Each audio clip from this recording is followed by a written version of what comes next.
Hello everyone, जय हिंद।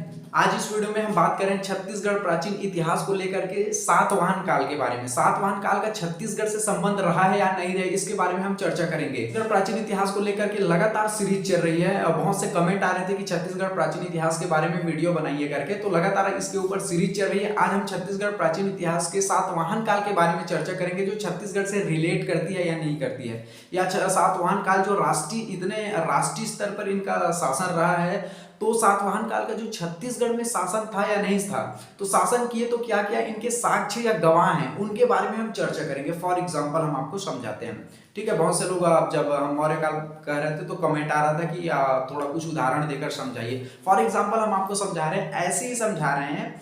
जैसे देखो, विराट कोहली बहुत ही बेहतरीन क्रिकेटर है, वर्ल्ड क्लास क्रिकेटर है, हमारे भारत के ही इंटरनेशनल स्तर पर उनकी प्रसिद्धि है। और हम आपको समझा रहे हैं, ऐसे ही समझा रहे हैं। तो विराट कोहली का क्या कभी छत्तीसगढ़ आए हैं या नहीं आए हैं, हम आपको अपनी तरफ से एक उदाहरण के माध्यम से समझा रहे हैं। तो विराट कोहली साहब अभी एक भी बार छत्तीसगढ़ नहीं आए हुए हैं, जहां तक मेरी जानकारी है। तो फॉर एग्जाम्पल अगर वो छत्तीसगढ़ आ गए, तो छत्तीसगढ़ आए, तो जैसे वो छत्तीसगढ़ आएंगे तो स्पष्ट है इसकी तो साक्ष्य होगा ही। जैसे कभी आएंगे तो जैसे न्यूज़पेपर में आपको देखने को मिलेगा, अगर आ गए मान के चलो कभी छत्तीसगढ़ में विराट कोहली, तो न्यूज में आपको देखने को मिलेगा ही कि न्यूज़पेपर में, कभी यूट्यूब में आपको देखने को मिल सकता है, न्यूज चैनल में। कभी छत्तीसगढ़ आए, कम से कम 1-2 हफ्ता रुके यहाँ पर, किसी के घर यहाँ पर खाना खाएं। तो जैसे विराट कोहली यहाँ पर कभी आएंगे तो उनका कुछ ना कुछ तो गवाह होगा कि वो आए थे ऐसे करके। तो ठीक उसी प्रकार से देखो, भारत देश हमारा ही है, छत्तीसगढ़ उसी के अंतर्गत आता है। तो विराट कोहली का छत्तीसगढ़ से कहीं कहीं संबंध रहा, क्योंकि हमारे भारत ही देश का है वो। तो हम फॉर एग्जाम्पल के लिए ऐसे ही बताएं कि अगर विराट कोहली कभी छत्तीसगढ़ आएगा तो कुछ ना कुछ तो साक्ष्य गवाह होगा ही भाई। आएगा तो कुछ ना न्यूज में आएगा, कभी टीवी यूट्यूब पर आ जाएगा कि छत्तीसगढ़ में आए थे कि नहीं आए थे। अगर आया था तो आएंगे तो कभी उनका साक्ष्य गवाह होगा। ठीक उसी, हमें ऐसे ही समझाने के लिए इसको बोले हैं।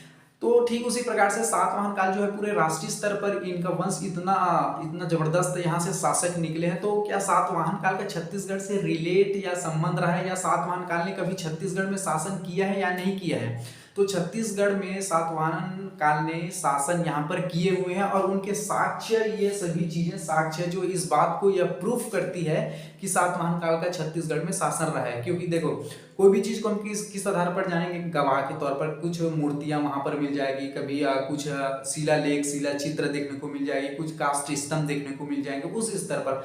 आज की अगर बात करें तो यही आज से 500 साल बाद जब इतिहास बनेगा किसी का, तो यूट्यूब बहुत बड़ा एक रोल अदा करेगा। न्यूज़पेपर को लेकर किसी ने किताबें लिख दी, तो किसी ने आर्टिकल लिखी, तो ये आज के स्तर पर। तो ठीक उसी प्रकार से सातवाहन काल में जब यहाँ छत्तीसगढ़ में शासन था, तो उस समय साक्ष्य के तौर पर कहीं पर सिक्के मिले, कहीं पर काष्ठ स्तंभ मिले, कहीं पर शिलालेख मिले, कहीं पर कोई यात्री आए। तो ठीक उसी प्रकार से सातवाहन काल का छत्तीसगढ़ में शासन था या नहीं था, शासन था, तो उनके साक्ष्य के बारे में हम चर्चा करेंगे, ठीक है। जहां पर जिस तरह से गवर्नमेंट एग्जाम में आपको पूछ दिया जाता है या पूछेगा, या फिर किस तरह से क्वेश्चन पूछे जाते हैं, इसको भी मैं आपको डील कर दूंगा, ठीक है।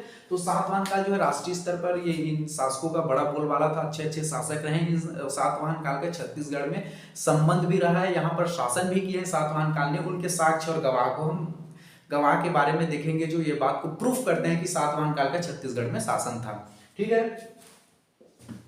सबसे पहला प्रूफ हम ये देख रहे हैं, यहाँ साक्ष्य गवाह के तौर पर देख रहे हैं काष्ठ स्तंभ। काष्ठ स्तंभ जो है किरारी ग्राम, यहाँ हमारे छत्तीसगढ़ के शक्ति जिला है, वहां पर मिला है। ये किरारी ग्राम में, शक्ति जिला में काष्ठ स्तंभ मिला है, ठीक है। आपको किस तरह से पूछ दिया जाएगा कि किरारी ग्राम में क्या मिला है, तो आपको पता होना चाहिए काष्ठ स्तंभ। काष्ठ स्तंभ किस काल के मिले हैं, तो सातवाहन काल के आपको काष्ठ स्तंभ मिले हैं। आपको ध्यान रखना है कौन से जिला है, शक्ति जिला है, आपको ध्यान में रखना है इसको, ठीक है। इसकी खोज जो है 1921 में की गई थी। वर्तमान रायपुर के महंत घासीदास संग्रहालय में ये सुरक्षित है या संरक्षित है, ठीक है। तो जो काष्ठ स्तंभ मिले हैं सातवाहन काल के, जो काष्ठ स्तंभ है हमारे छत्तीसगढ़ के किरारी ग्राम, जो कि शक्ति जिला है, वहां पर काष्ठ स्तंभ मिले हैं। वर्तमान में रायपुर के गुरु घासीदास महंत गुरु घासीदास जो है संग्रहालय में क्या है, संरक्षित है। इसमें क्या है, जो काष्ठ स्तंभ यहाँ पर मिले हैं किरारी ग्राम में, उसमें क्या है, सातवाहन काल के कर्मचारियों के पद नाम उल्लेख है। सातवाहन काल में जो कर्मचारी हैं उनके जो कास्ट स्तंभ में उनके पद नाम उल्लेखित है, आपको इतना ध्यान में रखना है। तो इससे ये कास्ट स्तंभ हमारे छत्तीसगढ़ के किरारी ग्राम शक्ति जिला में है। इससे क्या स्पष्ट होता है कि हमारे छत्तीसगढ़ में मिला है सातवाहन काल के कास्ट स्तंभ। इससे यह स्पष्ट होता है कि ये सातवाहन काल का हमारे छत्तीसगढ़ में शासन था। ठीक है, ये पहला साक्ष्य के तौर पर हमने देख लिया। दूसरा हम साक्ष्य देख रहे हैं शिलालेख। शिलालेख का मतलब ये होता है कि पत्थरों पर लेख लिखा होना, पत्थरों पर लिखा होना। तो ये गुंजी दमाऊ दरहा शक्ति जिला, ध्यान रखना है। पहले ये जांजगीर चांपा में था। गुंजी दमाऊ दरहा किस जिला में था? पहले जांजगीर चांपा में, अभी नया जिला बन गया तो शक्ति जिला के अंतर्गत आने लगा है।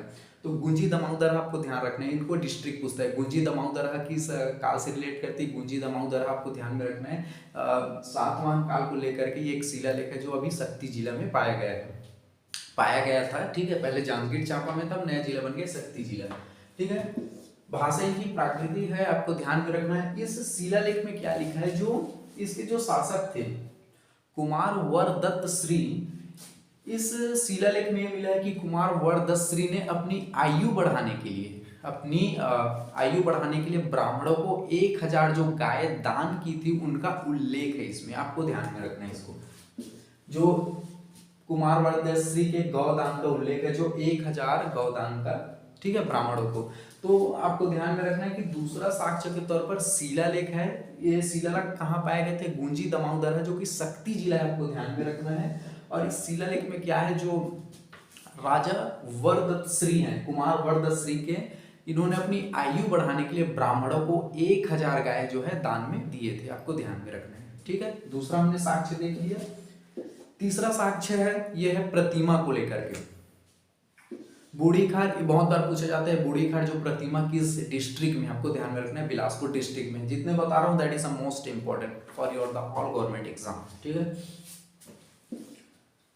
जो बूढ़ी खार की जो प्रतिमा है कहाँ है? बिलासपुर डिस्ट्रिक्ट में। इस प्रतिमा में राज वेदश्री की जानकारी आपको देखने को मिलती है। ये वेदश्री कहाँ से थे? सातवाहन काल वंश के शासक थे।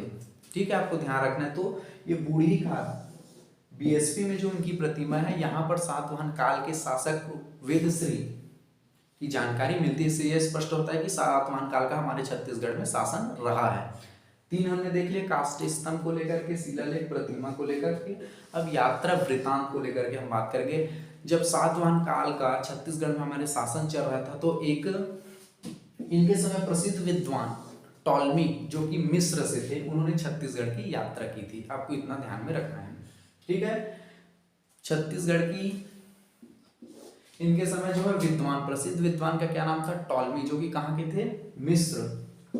इन्होंने छत्तीसगढ़ की यात्रा की थी। ये उपयुक्त जितने भी हमने साक्ष्य देखे हैं अभी, इनसे यह स्पष्ट होता है कि सातवाहन काल का हमारे छत्तीसगढ़ में शासन रहा है।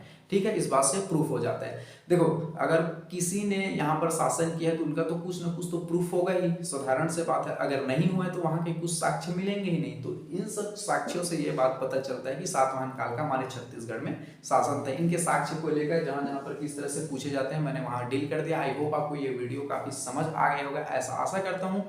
ठीक है, और नहीं आया तो दोबारा देख लीजिएगा, इससे बाहर कुछ आएगा भी नहीं। चलिए ठीक है, वीडियो से अलविदा लेते हैं, तब तक के लिए जय हिंद।